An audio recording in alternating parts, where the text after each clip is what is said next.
Oh, that's not even too bad. Testing, testing. Oh man, seriously. All right.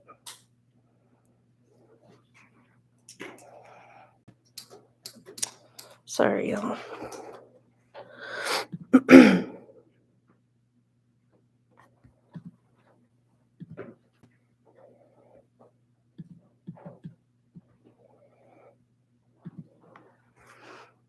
Okay. Yes, we have sound. Thank you. All right. Well, thank you everyone for being here. Yeah, I wanted to, I appreciate everyone making time this week to get together. Probably when we last went through a session a couple weeks ago with the mediator. Obviously, that was a long evening, but kind of it ended and we're like, well, what can we do next? What are our options? I had actually reached out to Stu and asked him to reach out to you all to see if there would be any openness for just a quick, just take some time out of one day to kind of answer questions, walk through any of this. At the same time, it's like school is just starting. It's the worst time to kind of be interrupting the day, but we wanted to make it convenient, or we wanted to find opportunities to just go through this. Given that school is underway, we certainly are eager to get this completed. So appreciate you making time this week to kind of maybe a little bit more time to maybe go a little more thoroughly through this for you all, so that we can all see the same numbers and, make sure that all questions are answered for you. So that's going to kind of pull some details together as did you all, and want to give them a chance to kind of walk through that at this point. So here is some budgetary info. Go down there. All of this is obviously public knowledge. I got a couple copies back here. You guys can look through them. Share. So I thought I'd talk about real quick board policy found in our policy handbook, as well as the board's own district goals and focus areas. The meat of the actual document is going to be the different funds as part of the mill levy, and it's talking about the association of those funds, and then goes into a little detail on what they can be spent on, as well as the factors, because I know one of the questions was about the weightings. And so that kind of details the weightings in there, and then breaks down each part of those funds. So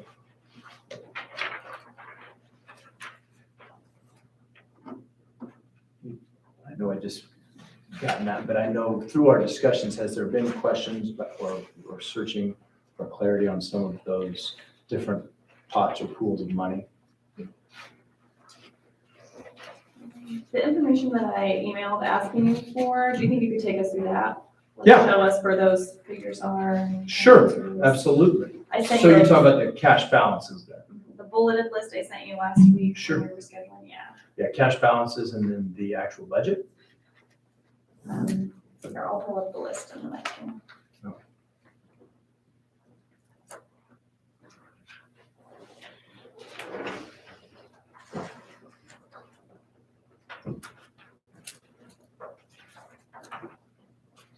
Yeah, so it was the end of year budget report and actuals from last year, the draft budget for this year, mill rate, LOB, weightings, and then enrollment changes. Sure, and those are all included minus the current, what we know, weightings, as well as your Code 99, which is the proposed budget for this coming year. This will have the mill levies on it as well as all the cash budgeted. And this is just proposed as a, to go in front of the board at our September meeting. So if you look at, I've got cash balance summaries in front of you here, to kind of detail the pots of money, help us better understand them. And general fund, obviously you can see there, as well as supplemental general. And then each one of these other pots of money are detailed in here a little bit, be it a cap outlay, driver's training, school food service fund, gifts and grants fund, which we do predominantly help out with money that we receive that goes to different programs as a gift or in lieu of other pieces.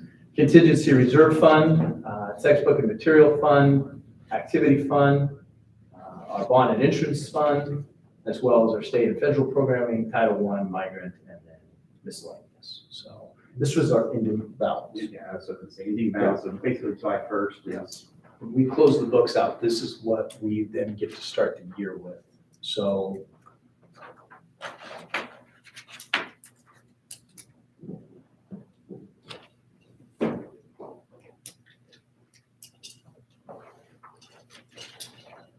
Is everyone familiar with each of those various funds? Is there any Ray involved with any of those that you're not familiar with, or? I guess, like, what would you emphasize to us in this information as it pertains to our discussions about salaries? sure, what I could go into detail a little bit is that currently we do not have a special education fund carryover whatsoever. So should we have to have a shift or a larger payment, we would have to find that money from our general fund or LOB. It's not very common that districts do not have some sort of contingency in their special ed fund going into the school year. Eudora has not had much of a special ed contingency fund, but we have zero. So if for whatever reason we had to pay a larger sum mid-year, that is going to have to be cut out of what's a pretty lean budget. Capital outlay also is not a large fund for us. When you deem that's the process we have to pay large projects out of. We're very fortunate this year that we'll be able to put back some money because of some of the things we've been spending on with the bond, which should free up some cap outlay, but that doesn't get to go to teacher salaries. The other piece there is our LOB. We want to spend that down to as much as possible, knowing that we can have some carryover in that. But that is based solely on our local taxpayers. And then our general fund comes from the state. Obviously, we pay into that and we get our regular 20 mils. So what I would tell you is it's a very lean budget here at Eudora. We've never been a very rich district, to my understanding. What I've seen in my time here is the board's willingness that any new money has been passed on to the employees. Last year, raises, the new dollars went straight to employees, and then this year, all new monies, plus some have been earmarked to go towards employees. Those new monies could be put into use to build up some of these accounts, but the board really wants to make sure that teachers have an opportunity to have all those funds.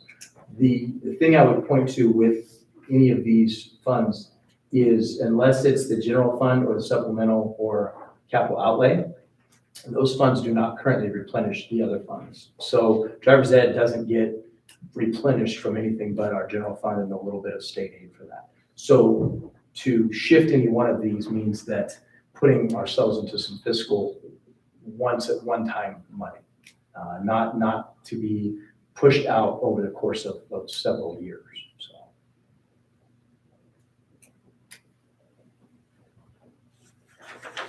So when you say our budget or our funding situation in Eudora is pretty tight, you've mentioned in previous meetings, like we don't have the same funding situation as everybody else. Sure. So when you look at the comparative data with our neighboring schools, what would you say are the factors that are causing our situation to be different?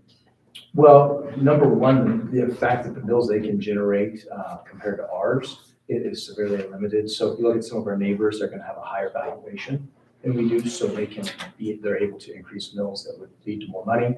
If you have districts that are growing, an increase in student population is going to lead to more dollars because they're still funded per head. In the past several years, we have been stabilized at our funding. Even though we're getting more per pupil, we're not seeing a large jump in our enrollment, and that is predominantly due to the classes that we're bringing in at the elementary. They're anywhere from 110 to 93, and the classes we're having graduated are in the 130s and 140s.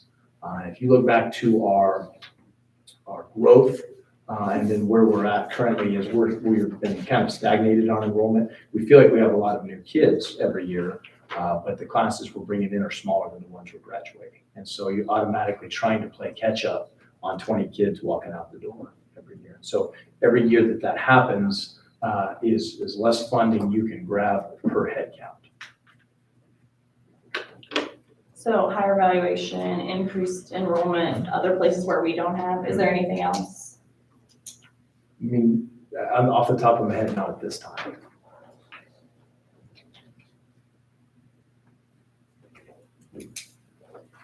So less about it being the way somebody else divided it up and more about what's coming into the district.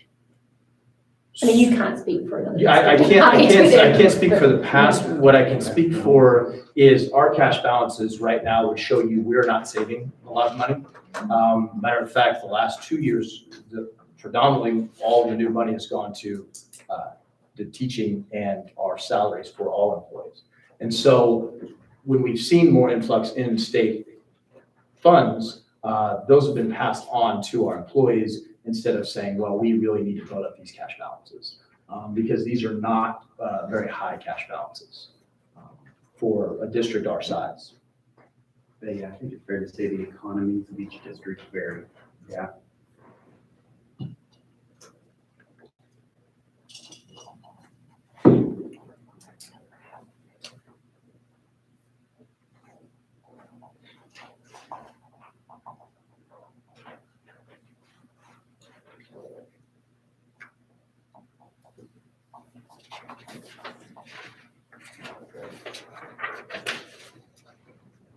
So I want to ask the question in a little bit different way, because I am less well-versed in school funding than you all are, so I appreciate your patience with me. So if I needed to explain to like members of the bargaining unit, for instance, when they say, hey, how come when we look at this data, it shows that the schools around us can give this raise, they can get to this base pay, and we can't? How do I, like as a regular person, explain that to another regular person? What would that And we have sound? the same questions too, for him and others as well, certainly. So one of the things I'd ask is what do their class sizes look like? What do those sections look like per teacher? What do they have as far as, is there 6 sections at the grade school with a class size of 20? We have predominantly low class sizes at our elementary school. That would be some savings of employees there. The other piece is what did they have to start with? Meaning going back, have they had a surplus of funds and now they're starting to disperse that? The other piece is then again, all the factors that make every district a little different, involving some of their at-risk weighting. We've seen a little rise in ours. It can be a myriad of different things. So it truly is like kind of comparing apples to oranges because of each district's economy. And I know I've kind of searched around and asked around and tried to get an understanding of various districts and what they face. There's one neighboring district that I think they landed at 9 to almost 10% increase this year. That is kind of a catch-up though from the last 2 or 3 years. They hadn't quite had the investment in salaries maybe that other districts around had. So they were trying to catch up. So they had a little more cash reserves. But in addition, they had, I think, 4 positions at high school alone that they couldn't fill. And one of them, they actually, I think they put like a full-time sub in place, at least for the first semester, and they just eliminated the other positions and put everyone in the remaining staff that remained. So again, they cut 4 positions, plus they used a little bit more cash balances that they had built up from maybe not investing that in previous years into salary. So all that combined made getting to a 9 or 10% increase a significant amount, which is great. They needed it to kind of get caught up, but it's a different economy in that district than maybe what our district or other districts might face.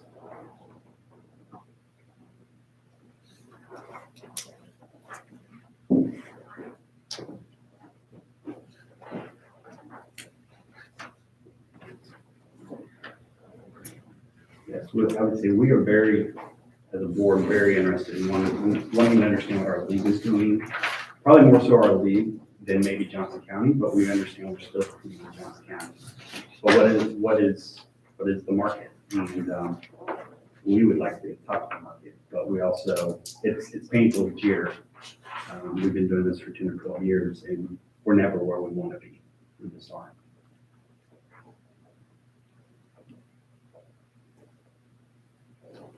So this is the other thing attached, unless you have more questions about the cash balance. This would be Code 99. It will be in the paper in the coming weeks. This is just a budget proposal, but you can see the proposed budget for next year and the renewed pieces there of 20 mills. We've got 13.38 mills, which is pretty accurate towards that 2 years. We had a decline last year in our LB. That money obviously had to come out of other things, other costs. And then you can see our capital outlay mills and then our unwanted interest bills down here. So kind of breaks that down as a proposed budget, and it breaks it into the separate accounts.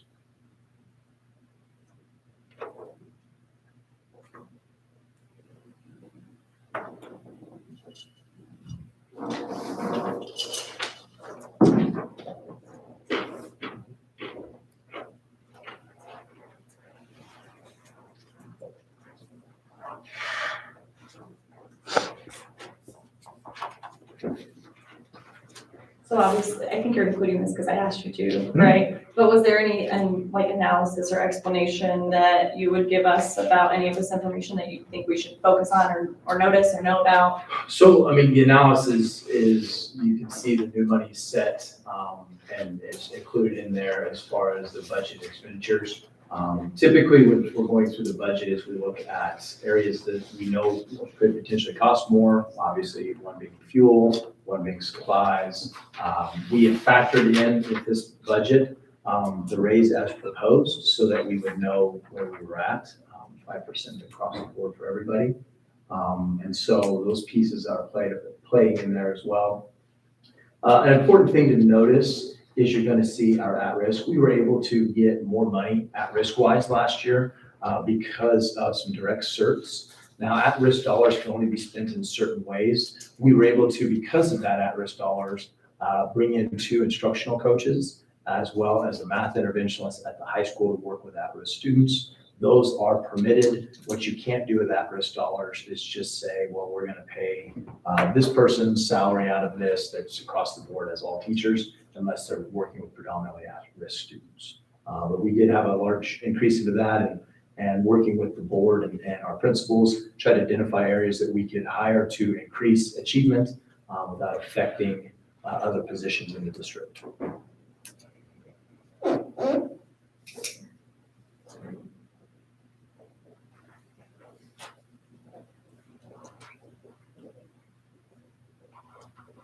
Looking at some numbers up there, can you tell me, food services? Sure.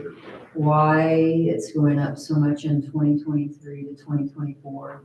So we had an extremely large carryover in food services.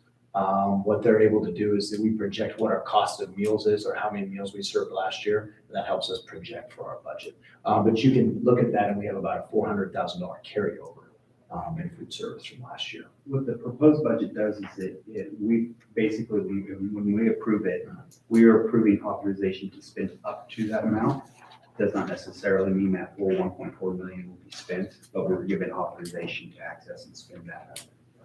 Legal authority is what we call it at the state. And so if you don't do that, then you have to republish your budget in order to utilize those funds. If you remember last year, we had to republish our budget to utilize some more special ed funding as well as some at-risk funding.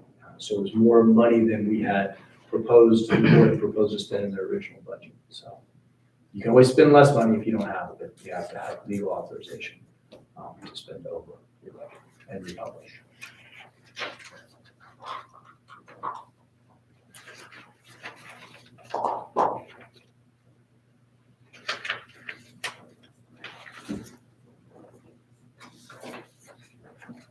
What kind of items fall under gifts and grants? So predominantly our after-school program, it comes in through Quest funds, and so it goes into there, as well as things that we have that people make a donation to schools, that they want to see that utilized. So I know that we've had families that donate money for an instrument, or may donate other things like that. We don't run a lot through that now that since the foundation is here, a lot of those things can be run through the foundation.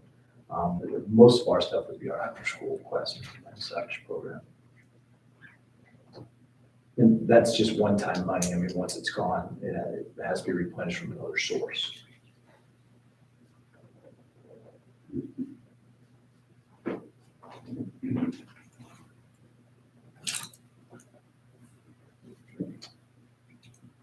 Are you planning to use the full 33% for the LOB? At this point, I think it's factored as 31%.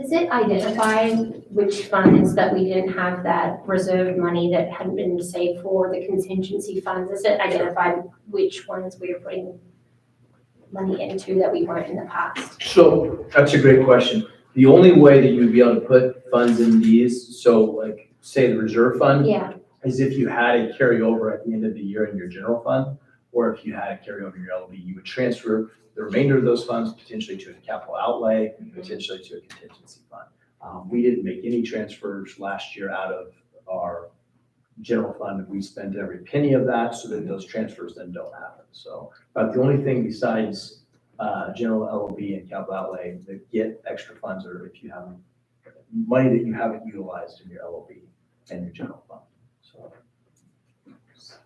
So we're not utilizing we're not gonna take the 33% of the LOB. We can only raise it per head count. So our head count determines the max amount of dollars we can get. And so we have permission to go to 33, but you can't raise those funds only as a percentage of your general fund. You'd be raising without getting any state aid on that, right? Yeah. But I can certainly call KSD, make sure that we've got that correct, but my understanding is we can't raise any more of percentages on that. I'm sorry, I swear I'm not trying to be difficult. Can you try to explain it to me from a more basic starting point? Because I'm trying to follow and I'm not sure I understand exactly how Sure. the percentage happens. So your LOB is a percentage you set of your general fund. So ours is at 31% because that's all we can raise per our kids, my understanding. So I can certainly look into that and make sure that we get you a better answer. But I don't believe that there's any more funds that we're not raising besides the no increase that we're already in steam on that. Would you mind checking? I would absolutely. I can get back to you more on that. Thank you.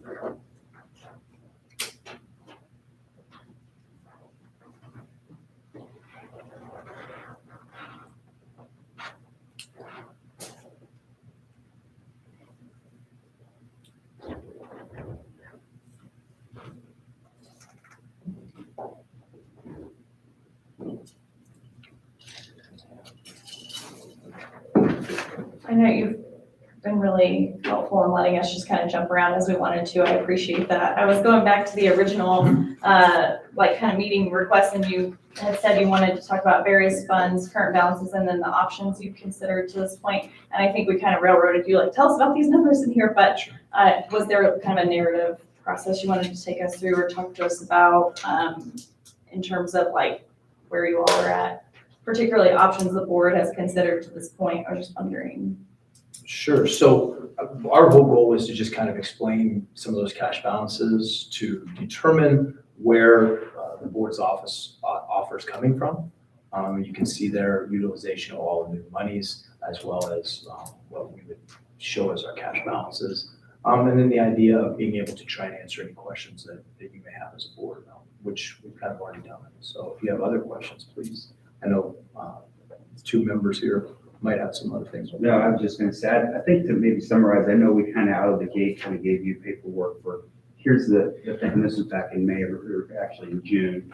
The new expenses right off the bat we've identified, and maybe that was the wrong approach. We really, as it relates to these conversations, I think it's helpful as a starting point, looking at what is the investment in salaries this coming year. And so of those items we've already discussed and committed to, they amount to about $508,000 of an investment in our salaries. $508,000. So I know we've added on sped assessment, insurance increases, other things like that, that were kind of added to that total expense that we were calculating. But I think maybe for purposes of just looking at the investment, we are in terms of salary adjustments, that's 111% of new money we're getting in our general fund. So we're in the hole. We're spending every dollar of our general fund, new funds, plus an additional $50,000 on top of that, which will obviously have to come from LOB to take care of what we've committed to from a salary standpoint. And then there's those other items we talked about too, but let's just start chipping away. And it's 20,000 here, 15,000 there. just on the sped assessment and insurance increases we talked about too. That's, I mean, we're already 100,000 in the red, which means that 100,000 comes out of the LRP. So I guess I just wanted to kind of reiterate that that's kind of how we began our analysis in June, and why as a board, we realized that we want to put a fair package out there. We don't want to hold anything back in our pocket to try to come back later and say, oh yeah, okay, we'll throw this in. We wanted to say, here's the dollars we want to invest, and that's kind of how we arrived at the numbers that we have here.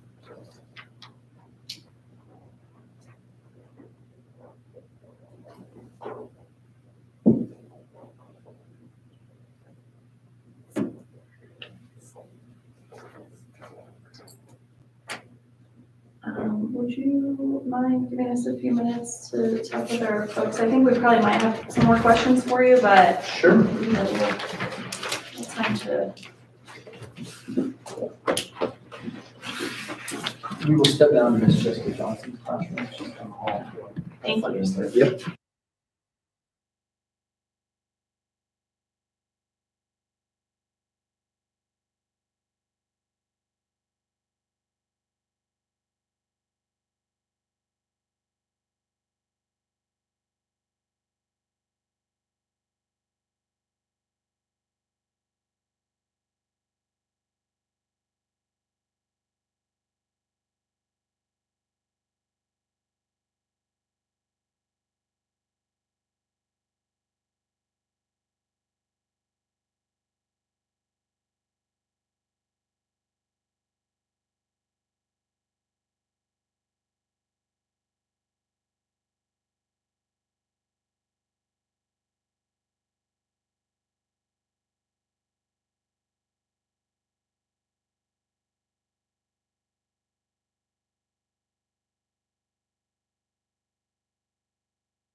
Yeah. All the data Oh, that we want to say. We just have- One next year. We just have a few follow-up questions for you, and then I'll get to whatever's left of the soccer game. Wait, did JV, We're down one, did JV win? JV 1-2. Yay, okay. So are you paying the operations maintenance salaries out of capital outlay? Yes, unfortunately, some of them have to still come out of capital outlay. That was a move made several years ago. And the only way to recoup them out of capital outlay would be to find more money in general fund. Okay. So, yeah. Currently, we're already taking maintenance, some of our maintenance salaries out of capital outlay. Do you know how, or what percentage of the maintenance salaries they are, or how many? Well, I mean, those that would be due to maintenance, so a maintenance director would come out of there as well as several. So all salaries you can pay out of there you are, or some of those salaries because you can't pay them out of? I would say a good majority of every salary we can pay out of capital outlay is going. That's why our capital outlay balance would be that low, plus our aging infrastructure that we've had to pay back the last several years. Looking forward to the bond being able to cover a lot of those expenses going forward that we're spending on HVAC and those type of facility improvements.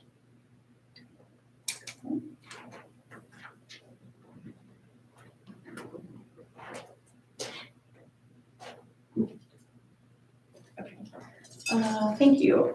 You talk about the 5% increase to salaries kind of across the board. Can you explain how we get to that 5% calculation for certified staff and for admin? Because they're kind of different, you know, how the pay is calculated, right? You couldn't just take 5% on the base and have it equal the same thing for everybody on the, how are we getting to that 5%?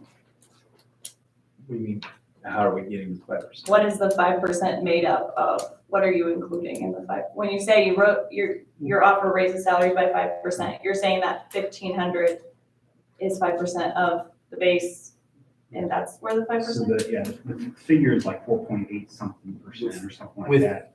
That would be everything that we're putting money into, whether it's full movement on the scale, plus the base, plus anything we're putting towards classified staff.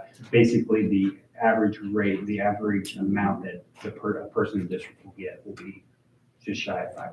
Okay, so it's 5% average. Mhm.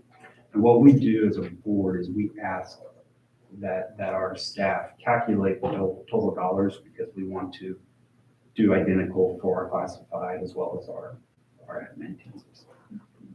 So that's how we kind of know what that percentage looks like. So that 508,000 that you cite going to salaries, the over 100% of the general fund new money, that's not just the bargaining unit, right? That's all salaries? Correct. Okay, Yes, so what does the number look like in terms of just bargaining unit salaries? Percentage wise? I Of- take a Of percentage. the total? Well, I mean, you can total it up here when you look at the certified salary, as well as the supplemental pay on the base, as well as step agreement. So those top three numbers. Mhm. Well, no, if you take out classified wages, you take out I'm sorry. admin and central office. And it has, I mean, if you look at, I don't know if it has certified costs down here, 264,000. And that was, I think I handed that out several weeks ago, yeah. Yes. Total costs, and that one did not include adding the extra row at the bottom, which we calculated was $15,000 for 23 staff or 19% of staff. Yeah, so it looks like it would be right at about 280,000 plus any staff who just have a supplemental. Any certified staff or something. You say 280? Yeah. That's certified staff in our bargaining unit, or certified staff including like co-op employees? Because they wouldn't be in here, right? Yeah, we You're don't not pay confusing co-op. them. I know that. Yeah. I'm just making sure that that's the so you're talking like the 124 people or so that are in Yes. Yeah. bargaining unit. That's the 280,000. 280, and then, estimate. yeah, and then there's about 22 to 23,000 in supplemental. So Uh-huh. whatever portion of this bargaining unit that, I'm not sure what percentage that gets that supplemental, but a portion of that. So I know that you're gonna check in with KSC about the LOB number, the 31%. Figure out exactly if we're able to max that out to our total 33%, and what that will do to the overall budget, because it may raise extra mills on our budget for our local taxpayers. So yes, I'll certainly look into that and get back to you as a unit. Okay, thank you. So we've talked about the LOB a few different times, and I gather it's been calculated at that 31% each time that we've talked about it. So that's the number you're working with right now. What is that, the new monies, the LOB, based on that number right now? So what I shared with you was when we had the $450,000 in anticipated new dollars, if you took 31% of that, I think it ended up being like 148,000, give or take. I think I shared that with you in your email. Well, so you gave me the calculation, like how you got, but I didn't see the actual numbers on the spreadsheet. It was just, here's how you found it. So I guess. Okay. Yeah, if you look at the spreadsheet, sans the extra, I think it's probably $30,000 in special ed, multiply that, you can, by 31%, that'll give you about 164,000 LOB, new dollars.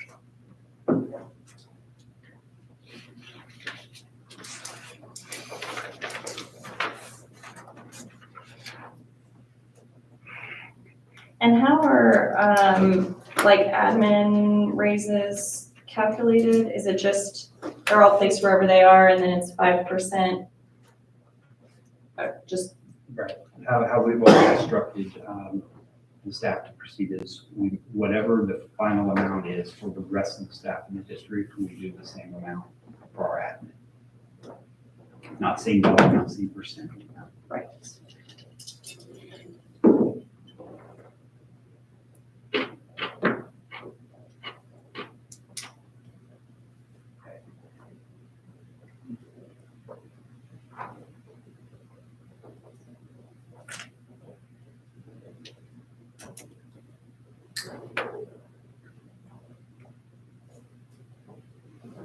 Thank you for your patience working through those questions with us. Is there anything else you want to highlight for us or tell us about?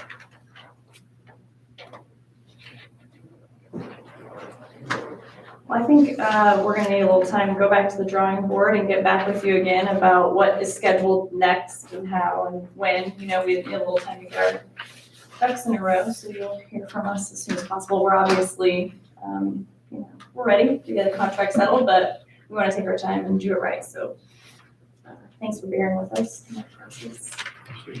If there's other, I would just ask, if there's other questions or things that come up, please keep it going. You know, let's not wait till the next meeting maybe to bring more questions you have. So certainly feel free to reach out. Thank you. Thank you all. Appreciate your flexibility in meeting space. Well, we like the chairs. We like the chairs. So, But as I told them earlier, if we sit here once a month, we get 30 years out of these benefits. They're not in the sun.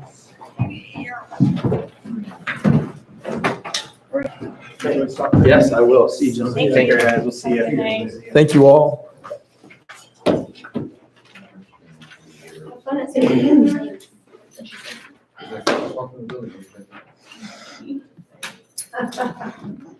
Hall.